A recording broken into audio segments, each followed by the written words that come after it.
नमस्कार, मैं उमाशंकर और आप देख रहे हैं क्राइम 24 हावर्स न्यूज।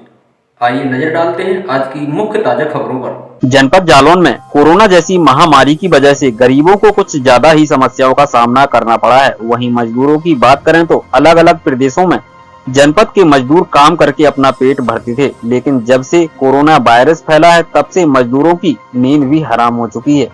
ऐसे में मजदूर को अलग अलग प्रदेशों में आने में बहुत परेशानी भी उठानी पड़ रही है। यहाँ तक कि मजदूरों को दूर दराज से पैदल भी आना पड़ा है और वहीं मजदूरों को आज पेट भरने में भी अब बहुत समस्याओं का सामना करना पड़ रहा है। ऐसे में सरकार के द्वारा कई गाइडलाइन तैयार किए गए थे और प्रवासी मजदूरों को खाद्यान्न से लेकर उनको मजदूरी मिलने की बात कही जाती थी, लेकिन आज की बात करें तो मजदूरों को मजदूरी तो दूर है, उनको उनका हक भी नहीं मिल पा रहा है। ये मामला जनपद जालौन के माधोगढ़ तहसील क्षेत्र के जमरेही अब्बल का है, जहां पर कई ऐसे प्रवासी मजदूर हैं जिनको खाद्यान्न किट तक नहीं मिली, जिसको लेकर के आज जमरेही अब्बल के प्रवासी मजदूरों ने मिलकर तहसील परिसर में उपजिला अधिकारी सालिग्राम को एक ज्ञापन देकर अपनी आप बीती सुनाई है, जिसमें सुने ग्रामीणों की जुबानी को।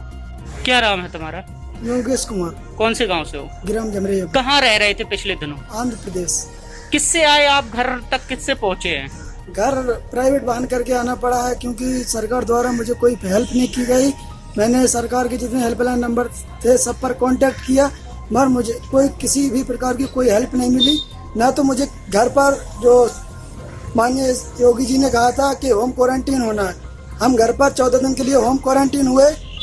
हमारे घर पर ना तो खाने पीने की कोई व्यवस्था की गई, ना ग्राम प्रधान के द्वारा की गई, ना हमारे गांव के किसी सदस्य के द्वारा। 14 दिन तक हम घर में रहे क्वारंटाइन, कोई खाने पीने का सामान उपलब्ध नहीं हुआ। अभी सरकार के द्वारा जो राशन सामग्री बांटी जा रही है लेखपालों के द्वारा, वो सामग्री आपको मिल पाई कि नहीं मिली?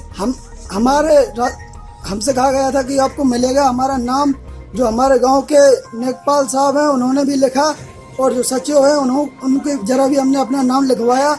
उन्होंने कहा हमने आपकी लिस्ट जो है तहसील में बैठते हैं अधिकारी उनको सौंप दी है। क्या नाम है लेखपाल का और सचिव का? सचिव का श्री अमर सिंह कुशवाहा जी, और लेखपाल जी का हमें नाम तो मालूम नहीं है।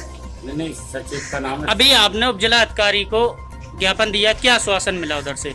उधर से आश्वासन मिला कि जो नेक्स्ट आपके नेम आएंगे, अभी सुनाई होगी। अभी ये आश्वासन दिया गया है हमको। मैं आपका? सर मेरा नाम मनीष कुमार है। कौन से ग्राम से आप? मैं ग्राम जमरेही अब्बल का रहने वाला हूँ। क्या मामला है पूरा?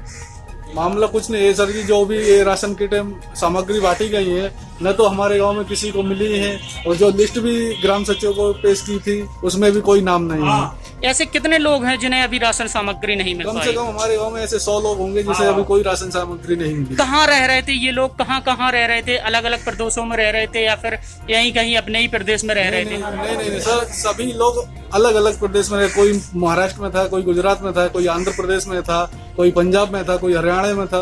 क्या सरकार के द्वारा इतनी पहले चलाए गए क्वारंटाइन में रहने के लिए राशन किट सामग्री सब कुछ मिलने को कहा गया है, आप लोगों को कुछ उपलब्ध नहीं कराया गया? जी सर, मुझे कुछ भी उपलब्ध नहीं हुआ। हम लोग क्वारंटीन भी रहे, होम क्वारंटीन 14 दिन रहे, किसी ने कुछ भी नहीं मिला आज भी। चाचा आपका? हमारा रमेश चंद कुशवाहा जी है। कौन से गांव से हैं? ग्राम जमरेही अब्बल। क्या मामला है पूरा? मामला ये है कि जो बाहर से प्रवासी लोग आए हैं उन सभी लोगों की किट नहीं मिल पा रही। कुछ लोग की मिल गई 10-20 आदमी की, बाकी लोग की अभी तक नहीं मिली। क्या प्रधान और लेखपाल के द्वारा लिस्ट नहीं बनाई गई थी? इतने नाम कैसे छूट गए थे? आपने बताया नहीं था उनको? ग्राम मित्र ने लिस्ट बनाई थी, तो ग्राम मित्र से पूछा कि लिस्ट कहाँ है, बोले हमने ग्राम सेवक को दी। ग्राम सेवक बोलता हमने लेखपाल को दी, तो अभी तक ये मालूम नहीं चला लिस्ट गई तो गई कहाँ। जालौन से विवेक द्विवेदी की रिपोर्ट। इसी तरह की अपडेट पाने के लिए बने रहिए हमारे साथ। नमस्कार।